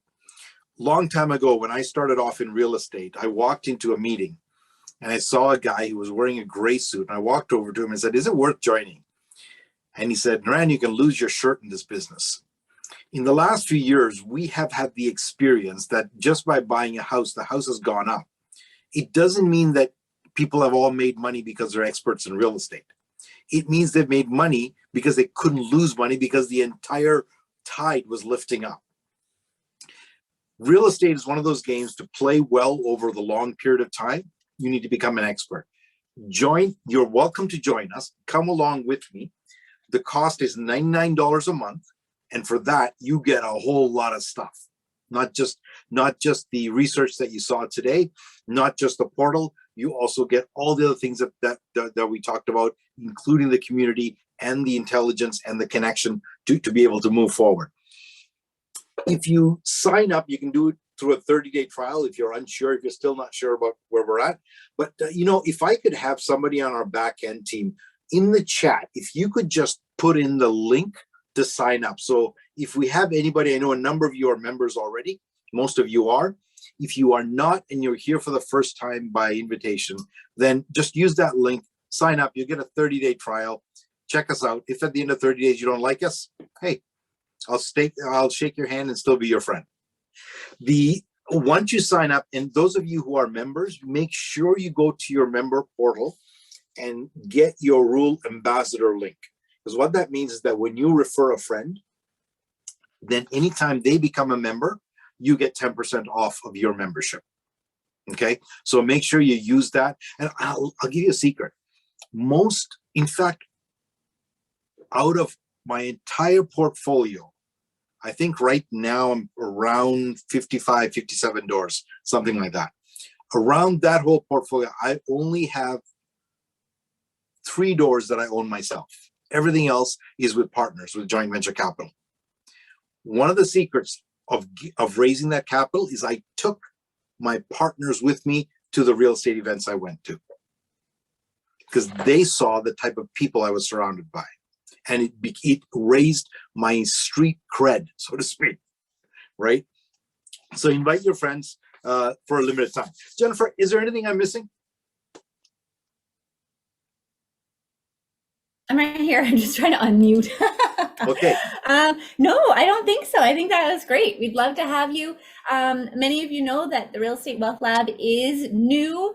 We're still pretty young. We're less than 6 months old. And really we only fully launched January 1st. So we would love to be able to continue to serve you and grow and be the best that there is, to provide you with the right information at the right time with all the right people. That's right. And Jennifer, one thing I do want to say here is I so appreciate those of you who have reached out to me either through Facebook Messenger. I know Don Ross, you always send me messages on Facebook Messenger, man. Instagram, on either texting me, telling me that we're doing a good job. because it means so much. Because those of you, well, most of you are entrepreneurs. You know that starting something new is hard work. It is slugging. And when you reach out, even with just a short message, it totally juices me up and keeps me going. And sometimes it's really hard. Like sometimes we're working late hours, long nights, and I don't always want to be. So, but thank you. And those of you, and the other thing I want to mention is guys like you, Vincent, Terry. I know Vincent, you're on a team, but Graham, Terry, Mark, the people that I can see here, you turn your cameras on. That is huge, because when your camera is on, Doug, it is just so much easier for me to show up because I have a face. I'm the guy that walks into a room and likes to shake hands and go out for coffee or beer after the meeting. And this Zoom thing is new for us older guys. And so it's just so great to be able to see you. And the other thing it does is it makes you present to the community. Those of you who are looking to expand and do joint ventures and grow your business, you got to be seen. And when you turn your camera on, put your stuff in the chat, you actually become a voice in the community, and that's important. Anyway, I'm going to stop. Jennifer, I want to acknowledge that we are running behind on time. You have 5 minutes to handle the entire United States. Goodness. So how much I am so sorry. How much time do you think you need? And we need to acknowledge that right now and just set the new timetable. Okay, thank you. And thank you for holding me accountable to that. My apologies. I really thought that I could do that a lot faster, but hopefully you found some value in the macro stuff. There's always a lot going on, and I'm very passionate about it. And it feels like once a month, it just doesn't seem to be enough. So thank you, Niran. We have 2 cities to go through. However, so we're going to be going through Houston first and then Dallas. Now, what's cool is that at a state level, I'm going to pound through Dallas really quickly because we'll have already looked at it in Houston. And I know that not every one of you wants to, invest in Houston or Dallas, but you'll want to know what you need to be looking at and whatnot. And so I think I should be able to, I think maybe 20 minutes, 15, 20 minutes. For both, for everything? Yeah. All right, so let's aim on, if you can give us a half an hour, 9:30. Okay. Okay. All right. Thanks, everyone. Much appreciate it. All right. Catherine, perfect. Keep it going. All right. Thanks, guys. I do appreciate it. I aim to over deliver, but there we are. So thank you. Okay. So market analysis. Now we've done the macro. Now we're getting into the actual cities. And again, we're going to apply the same formulas, the same exact formula here. So GDP. So we're looking at Texas. Texas enters 2021 as so that was 2021, as the world's 9th largest economy by GDP. Okay. So now that was in 2021. We've only seen extra growth, and I'm going to show some statistics of where it's going. So this is very cool. I apologize, this slide doesn't look quite perfect, but I had to get a picture of it. Long story short is what this shows is the actual GDP. Of course, everything took a bit of a nosedive. So you can see US and then Texas. What we want to always be doing is looking at sort of the globe. So where is the US in the globe? Then you look at where is the state or the province compared to the national, and then you get into the city compared to the national as well. So you're always trying to compare, and when you get something that's outperforming the national level or the state level, or the national level, that is good. And what we can see so the USA was down 3.5% in 2020 for GDP. Texas was only down minus 2.5. So it fared better. And this is where we get into that net GDP situation, because while for 2021, the forecast is 5.6 for the US, but it has more ground to cover. So Texas at 3.9 for 2021, that's doing very well. It didn't have to recover so much. So this is good projections. So it's a 1.4% for net GDP for Texas, and that is good. That's positive comparatively speaking. So now we're going to dive into Houston specifically. In 2019, it was a little sluggish. But don't worry, I got some cool stats for where it's going now. Oh, TJ, I'm glad I found the organization. Oh, that's fantastic. Awesome. Well, welcome, TJ. We look forward to having you as a new member with the Real Estate Wealth Lab. Congratulations for taking action. All right, so 2020 fell during the pandemic, of course. 2021, it improved. 2022, expect a full recovery for GDP. So this is very cool. Again, another buy signal. You're going to see the lines going up. And this is very cool information, ladies and gentlemen. This is from Oxford Economics, which I love. And this is where we're showing by 2030. So we've got, a little bit of time here. This is some forecasting and some projections of where these cities are going. And this is the biggest cities by GDP in North America. By 2030, Houston is number 4. So it's New York, Los Angeles, Chicago, Houston. That's good, but watch this, and watch this. It is the top 5 for the biggest increases in GDP by 2030. So that means that not only is it big, but it's top 5 growth in North America, by the way. So that includes Canada. Toronto made one list. That's it by comparison. So this is very cool. So then jobs, getting into the jobs, Houston unemployment, it's definitely on the right trajectory, going downwards. It's, in other words, when it comes to unemployment, when it's going down, that's improving. It means more people are employed. So again, another buy signal. And again, you want to look, so for December 2021, Houston was 4.8. Texas was 5, so it's better than the state. Not quite as good as all of USA, but just the same, better than the state as a whole. Here's some graphs for those of you who want to see it graphically. If you're doing a presentation, for example, to a joint venture partner, or you're looking to do diligence into the Texas market to potentially buy, sometimes the visuals help. And it's always nice to see wages as well. And these are counties, and where you actually might want to look at drilling down even further from the city level into which county, which actual sort of very specific neighborhood, is what you want to be looking at. Now, the biggest employers, what you need to know about Houston is that it has got a diverse economy, and you always want that in any economy. Diversity is important. There's lots of headquarters, and you can see here on the left, it's home to about 24 Fortune 500 and 17 Fortune 1000s, and it's expanding and attracting more and more and more and more.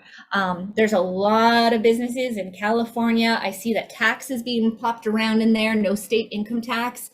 Exactly. I can't quote for sure if there's no state income tax, but maybe very little. I just don't want to put that out there for sure.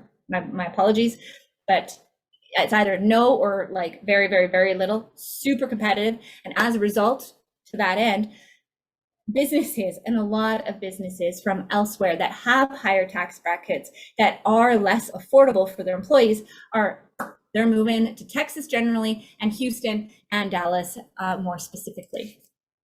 So Houston area will add more than 75,000 jobs in 2022, according to annual forecast. Again, we're seeing the right momentum. Things are going in the right direction. And in fact, and this again is just more about jobs recovery. I'm not intending to go through all of these. This is if you want the actual data, the actual stats.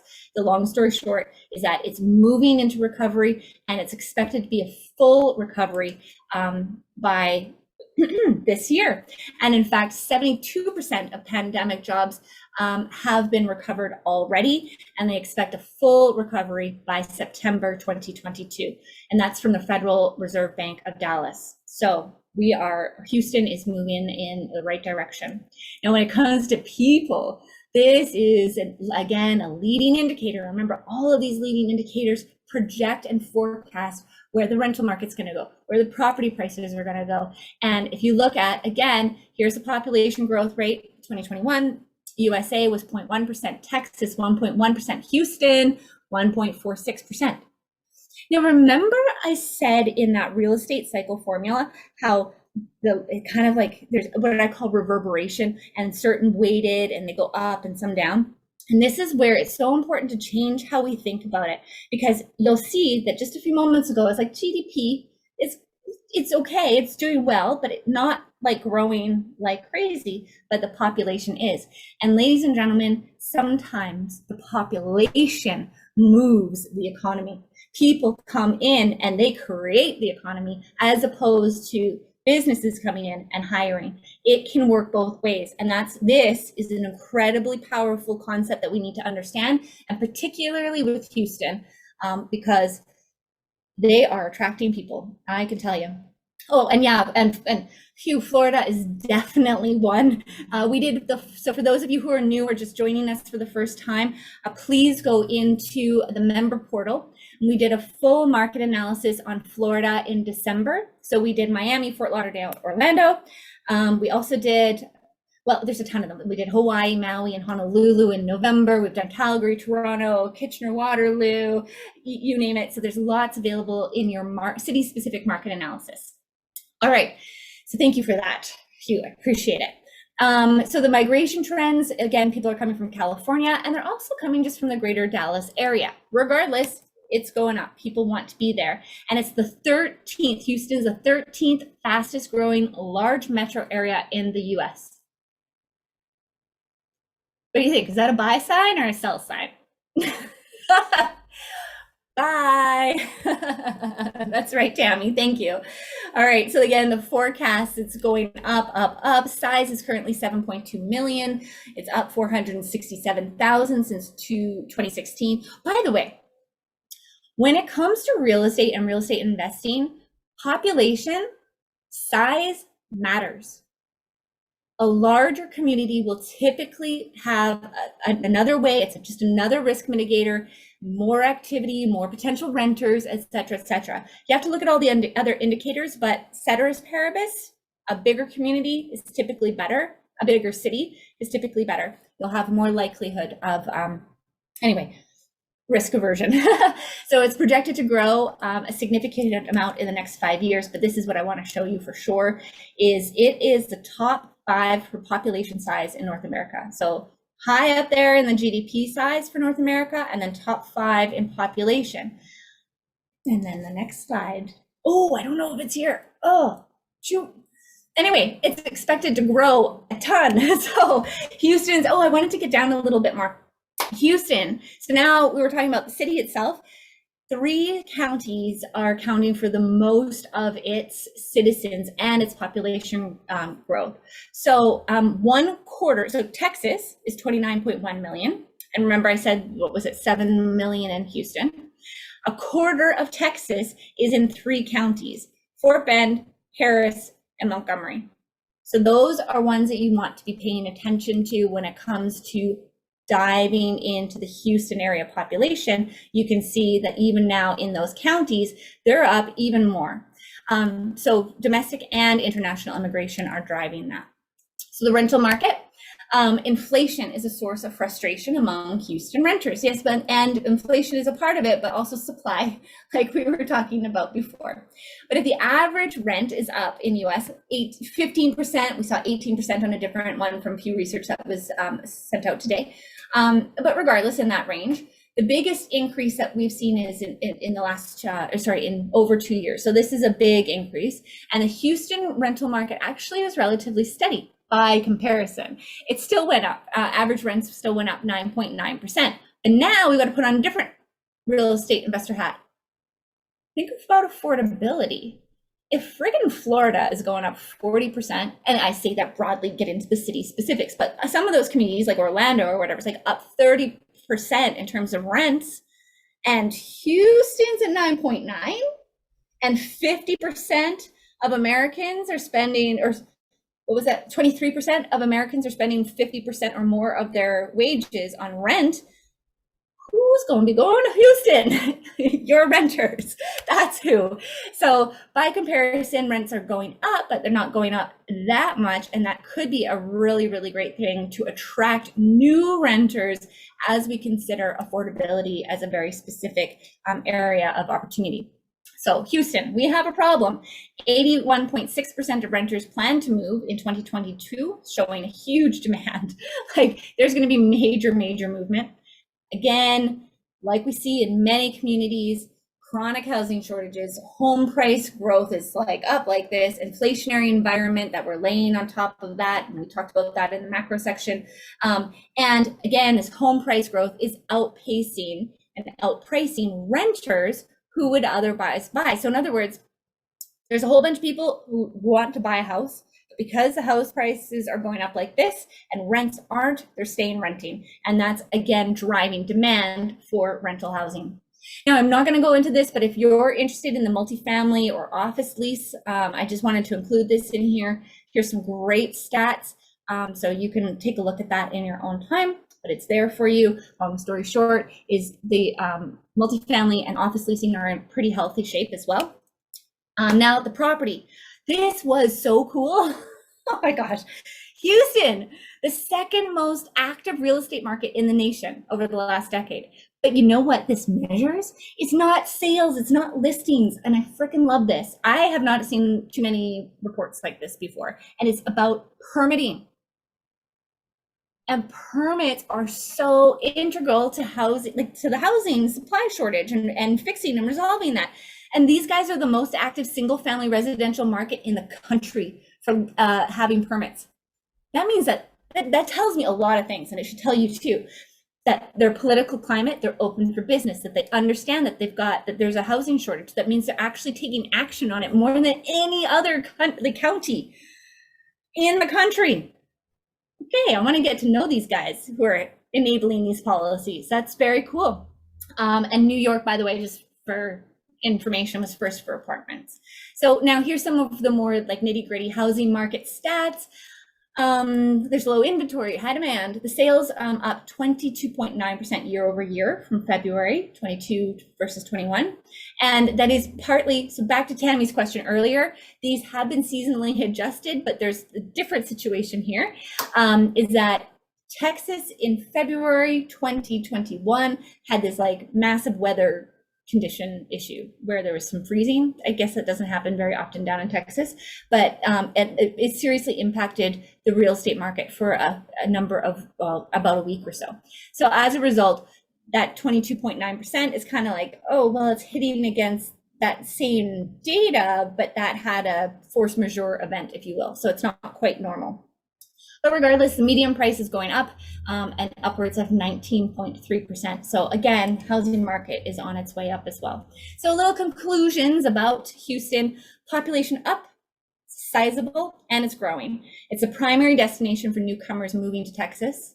That's key. It's attractive, it's affordable, lower home prices, lower taxes, cheaper land, growing diverse economy. There's jobs, there's attracting lots of head offices, there's industrial and office spaces which are expanding, which are also good for the economy. And so as a result, the indicators are pointing to even more growth for Houston in the years and the decade ahead.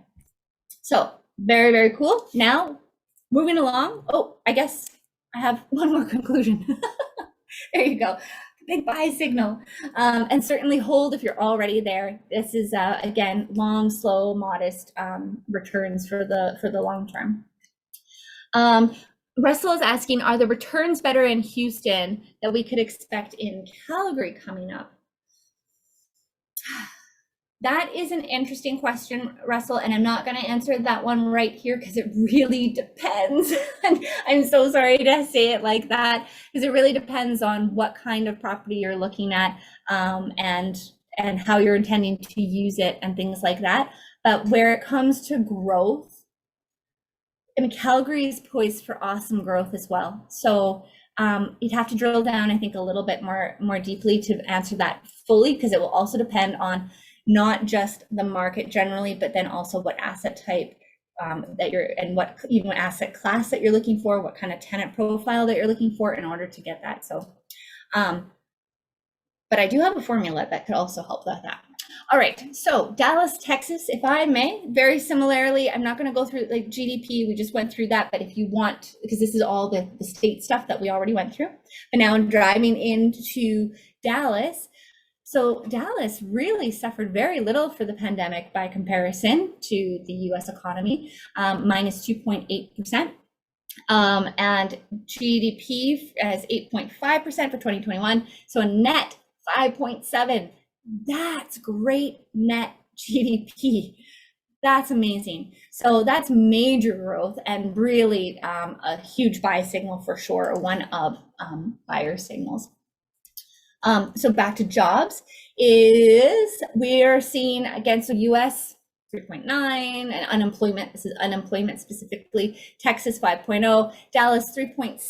So well under both the Texas level and the state level as well as the national level. So steady improvement and lowest since 2019. And Dallas is in great shape for the future.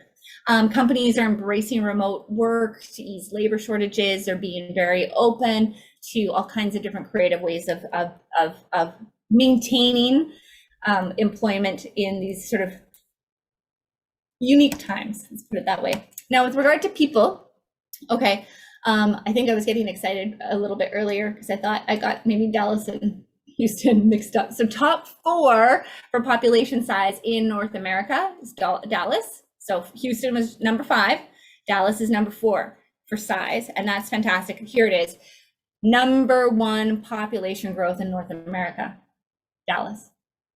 So that's remarkable. Now remember, Houston's still number 4 for population growth, so that's excellent as well, but Dallas will be growing at a pretty sizable rate. So they're seeking 120,000 population boost in 2020 thanks to the suburbs. We can move along from that. What we want is this growth, Dallas 1.5, Texas 1.0, US 0.01. So as you can see, it's higher than the state, it's higher than the national, and it's attracting individuals. For Dallas, it's a little bit different. There's more in-state migration and mostly to the suburbs, whereas Houston is attracting a little bit more of the immigration population, just in terms of how that works out. But regardless, it's fastest growing in the country, so something to consider. Rental market, you'll see and notice that these rents are increasing more than what we saw in Houston, for example, but they're still less than what we see at that national rate, which is like 15 to 18% averaging out. So this is still considered affordable. Yes, Tammy, everything is in US dollars for sure. Yeah, because we're in, basically all of these stats are in the US as we work through it. So you're welcome, Tammy. So yeah, so rents are rising. Again, it's a far cry from 2020 when renters saw rent reductions, because Dallas was hit a little bit that way. But regardless, it's still affordable by comparison. And then here, renters face tough decisions as rent rises sharply in Dallas-Fort Worth. Highest demand for apartments in the entire country. So this is interesting when we get into that multifamily space as well. There's a lot of people moving in, and this is where that looks like. So 15,400 individuals leading the strong metro level demand into these sort of gateway markets, if you will. So Dallas-Fort Worth is seeing a lot of increase in apartment demand. And as a result, that's driving rents up. So as Oprah would say, you get a rent increase and you get a rent increase and everybody gets a rent increase. And I say that sort of in jest, but we are seeing that they're starting to get some more traction. And even this year, more going up year over year. So again, we saw it. It was slow to begin with and rising faster now that we're getting into 2022. So property market, some of the stats, they're high, fairly high, 18% higher than a year ago. Inventory levels are, I'm going through these really quickly, but I mean, inventory levels are low. If you want the actual numbers, you can go through this. What it really means is that the population is swelling. It's not 4th largest, it's growing. It's the #1 movement growing in the country. And they're getting employment gains, they're getting immigration, they're getting migration. And so as a result, the prices for rents and properties are going up. Here are those statistics, the actual market statistics. So you can see that the active listings are down. Again, supply. And that's why I'm so intrigued by Houston. with their Houston, Texas, with their permitting. So I'm curious to know more. I'd want to know more if I were going to go and invest in Dallas, what their plans are for permitting and whatnot there in terms of political climate. So long story short, of course, we're seeing these constrictions in a lot of inventory, but as a result, that's driving up the prices, and we're seeing that across the board really these days. So Dallas is not much different. And very similarly to Houston, I'm just about done here. 20 minutes, ha ha ha, all right, almost there. So demand for rentals, what you need to know is all the indicators coming together show that there's more growth for Dallas for the years and decades ahead. There's a lot going on, affordability, economy, you name it, all the things that we need to look at. And for the conclusion for Dallas is a buy signal.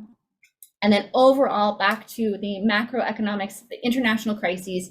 Again, we've got inflation, we've got turbulence, turbulent times, I should say, long-term expansionary phase ahead. So there's going to see slow, modest growth for the long term, like a decade. So it is now buy. If you're already in it, hold it.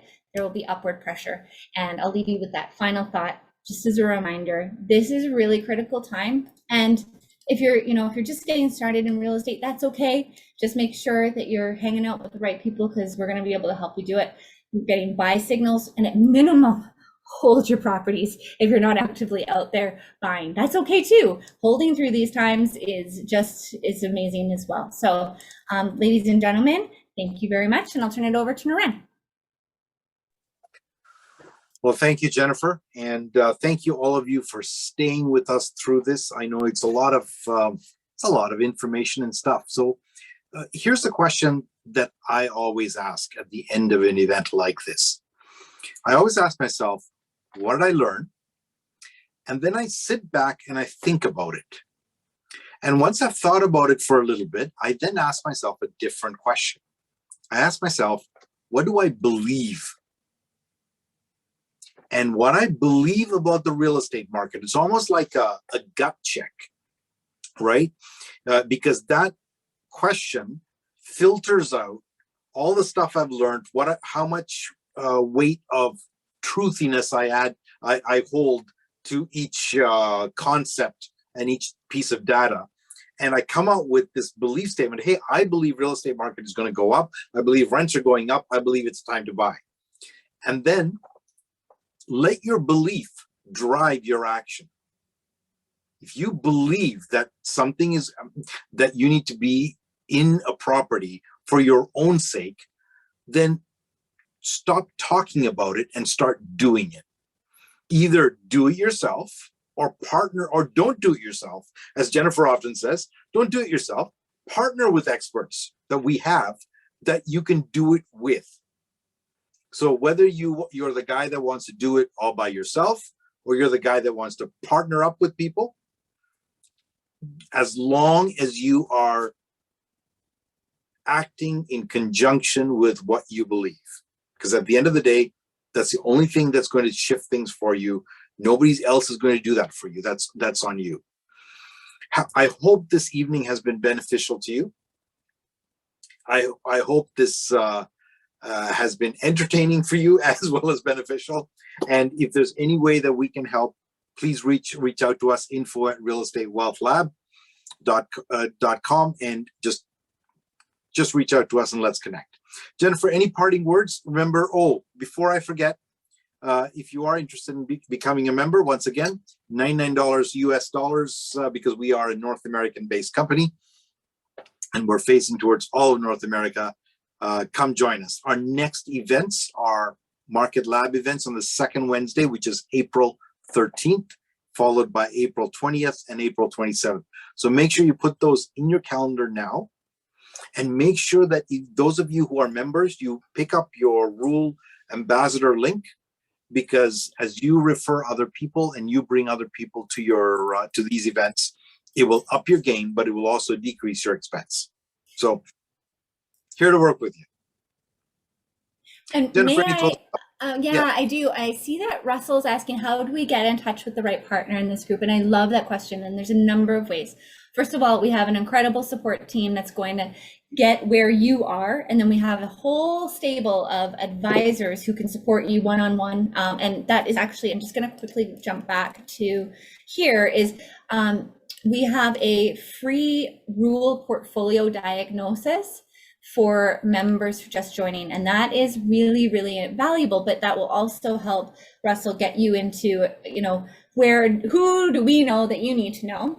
In addition to that, we have our community lab, and we've done some pretty cool things, and we've got some even more, like I think they're pretty rad, opportunities to connect with individuals.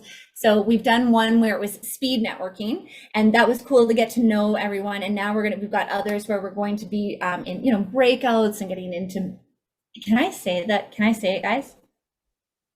Like what we've got coming up. So one of the things, one of the things that we're going to be implementing is called the REWL boardroom.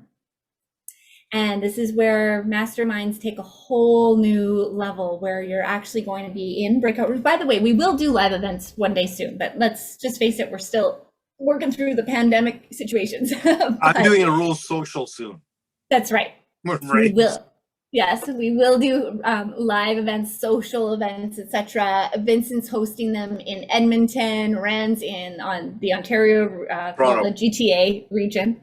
And we've got others elsewhere. But back to sort of these, how do you find the right partner, is we've got lots of ways to connect with one another, and we've got even cooler ways that we've got planned, don't we, Vincent? We won't talk about them here, but we've got great ideas, and we've actually got platforms and you name it, ready to go as you folks join, and we've got a large community. So I hope that helps, Russell. Oh, it does. You said thanks. Okay, perfect. All right. So I think that, go ahead.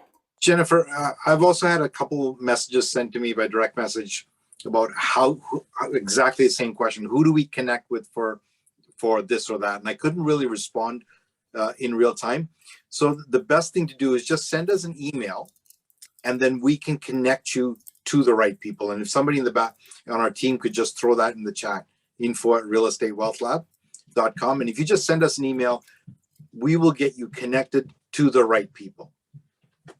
Yes, 100%. And I know that tons of us have had many conversations individually with you folks. So we're open to that. I'm looking on here going, oh yeah. And I recognize Leanne and Duncan that we have to schedule something, because I think you wanted to talk with me. So yeah, there's like this, and not just me, we've got tons of other advisors, Niran, Vincent, Ken, and we've got Lewis is also one of the advisors, and Wendy, who's amazing. So there's lots of individuals that can help you sort of more on that one-on-one component, but then also the group at large. Oh, and then one other thing is we're launching a property shop. So back to Russell, your question of how do you find the right partner? Well, also how do you find the right project? And so you'll be able to post, members will be able to post their projects in our property shop, and that will be very helpful, I believe, as well. Awesome. Yes. All right. So I hope to see you all on April 13th at our Market Leaders Lab.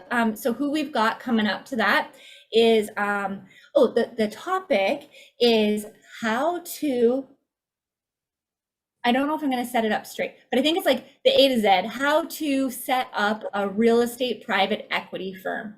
And I know that there's some of you on here who want to set up your own real estate private equity firms.